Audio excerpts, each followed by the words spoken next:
Hi guys! Wow, we are on day 10 of the 12 Days of Christmas in July collaboration hosted by Paper Monika. And the other ladies participating in this one are the other Monika from Crafting with Quilling Lady. We have Benita, we have Shirley, Mel and myself. Every day between the 1st and the 12th of July, we are coming in with some amazing Christmas crafts at 6 o'clock p.m. UK time, working off a different prompt each day. If you've not seen my previous 9 videos, go back and check them out, and as well as the other ladies' videos on their channels, which will be all linked in the description box below. Big shout out to the guys who are joining in with us and they are sharing their lovely makes. Lisa from Crafting Diva, Denise from Little G Paper Crafts are the ones that I've seen already. If you have started to share your makes using the hashtag that you can see on our screen now, do let us know in the comment section below. I would love to check out what you have made. So today we have a pop-out or a pop-up card. Okay, so I'm going to make a pop-out gatefold card, which is a card shape I've seen Sam Calcott do quite a while ago. It was years and years ago I've seen this one. Only I changed mine up a bit because I needed my card to be deeper. I'll walk you through that in a second. So we have a 10.5 by 7 inches of card. And on the 10.5 inch side, I scored down at 2.5, 2 3/4, 4 3/4. Then I turned the card round and I scored down again 2.5, 2 3/4, and 4 3/4. I also turned the card the other side and I just scored along those same score lines again, just to have them, because some of them will be folded mine and some of them valley folds. Now what I've changed up from Sam's template or Sam's fold, I've added this 1/4 inch sections in here because I wanted my card to be deep. It's because of the decoration that I will be using on it. But if you're not using dimensional decorations or dimensional toppers, you don't need to add these 1/4 inch sections. I will leave a link to her video in the description box below. You can go and check that out. So I have prepared a lot of things. It shouldn't take all that long to put this together. We'll see how we get on. All right, so the height of all the cardstock, all the mats and layers I'm going to be using is exactly the same. It is the width that will vary. So we have 4 sections of 2.5 by 7 inch sections, 2 on either side, and then when it's closed over. Okay, so for those sections I have prepared mats and layers. All the mats I'm using is that lovely silver holographic cardstock that I love using, and the paper I'll be using today are from the Winter Wonderland paper pad, which I've used before in this collaboration. So the holographic card measures 2.25 by 6 3/4. And then for the pattern paper, I have a 2 by 6.5 inch paper. Yeah, 2 by 6.5. And I have 4 pieces of those. So 2 to go in here. And then 2 to go on the outside. And I'm just going to, I'm going to very quickly glue these down.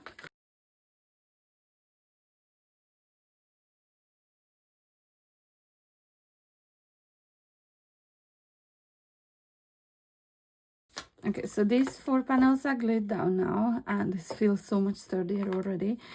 For these 2 sections, which are 2 inch sections, I have 2 pieces where the holographic cardstock measures 6 3/4 by 1 3/4, and then the pattern paper will measure 6.5 by 1.5 inches. And then for this 1 inch section, I have holographic cardstock measuring 3/4 inch by 6 3/4, and then 1/2 inch by 6.5 for the pattern paper. And this will be going in the middle section there.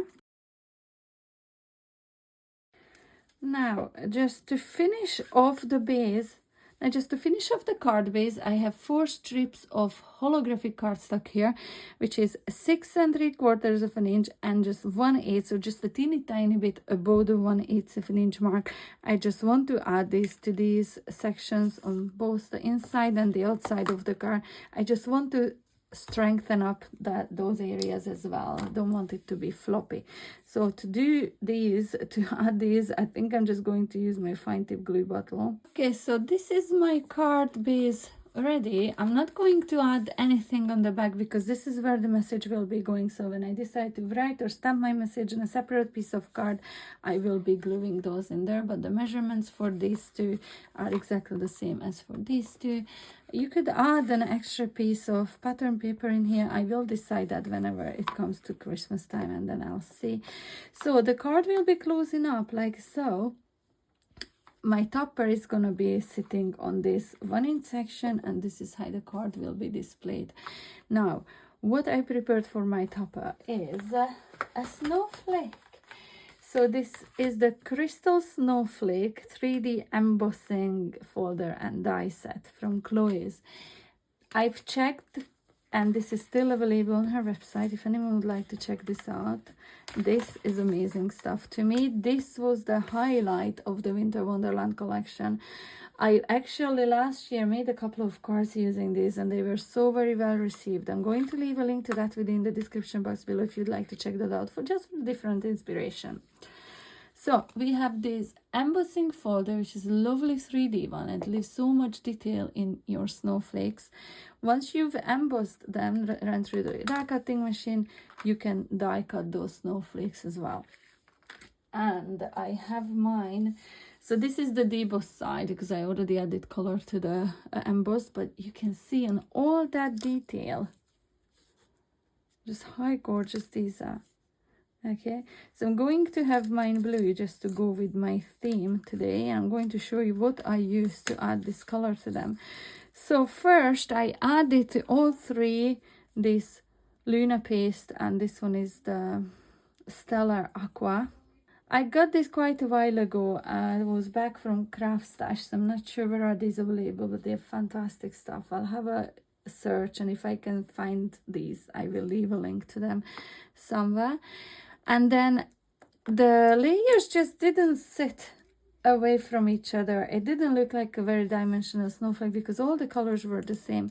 So to tone this one down, I added a little bit of the Stellar Ice, but the difference still wasn't all that big.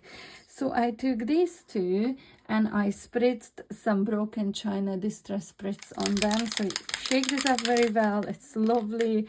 Mica powder in this, mica powder in that. These soft snowflakes are super shiny. I love them. But now because of the darker color on these two and the slightly lighter one on this one, this is going to make such a beautiful snowflake. Just look at that. So this is my snowflake looking absolutely gorgeous. Even though I glued the layers flat, it still looks so lovely and dimensional because of all that lovely embossed detail. But you could, depending on what card you're making, obviously, or what project you're using it on, you could erase each layer on 3D foam. And that would look absolutely stunning as well. That would make it super dimensional. Just whatever topper you're using, because I will be adding glue behind, just in the middle section in there, just so the glue only touches this 1-inch section. Whatever topper you're using, make sure it doesn't go past these core lines in here, so you will be able to fold these over. I'm just very simply going to use my hot glue. Should I go this way? Yeah, I'll go this way. I'm going to see if there's enough room to add the gem. Yeah, I can add the gem in the... So I have this silver sparkler, and this is the smaller size of the two. And I'm just going to set this right in the middle in there. And my sentiment will be going on the outside. So I have a piece of cardstock in here. This is 1 inch wide. I'm not sure how long this one is. This is 11 3/4, so full length of an A4 size. And I'm just going to wrap this around my card as a belly band.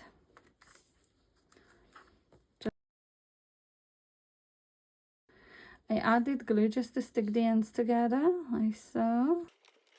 So you've seen me use this stamp and die set in this collaboration before.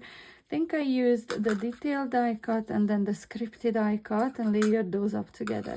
Today I'm not going to use the stamp again, but I'm gonna use this one in addition to it. So I've die cut all 3 of these from white card.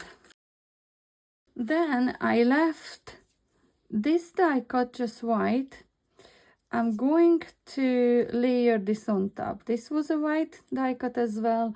All I've done, I added color with this. And to use this, by the way, I just used my finger and I just rubbed it over. It took me a while to wash it, and it's still blue a bit.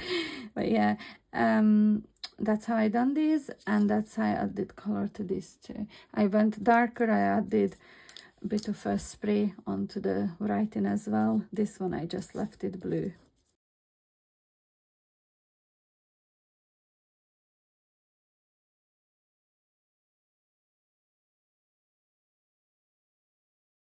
So this is the card.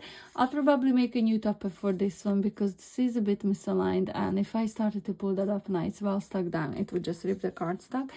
And this is what the lovely sentiment looks like. Pretty shiny. And then I have the card in here. This is the way it would be displayed. Hi, gorgeous. You could obviously add more snowflakes to this. I just wanted to leave it nice and simple. I think all those lovely papers are telling a story in themselves. I love the shine on this from the mica powder, from the holographic cardstock, and then the foiled detail on the papers too. I think it turned out really, really pretty.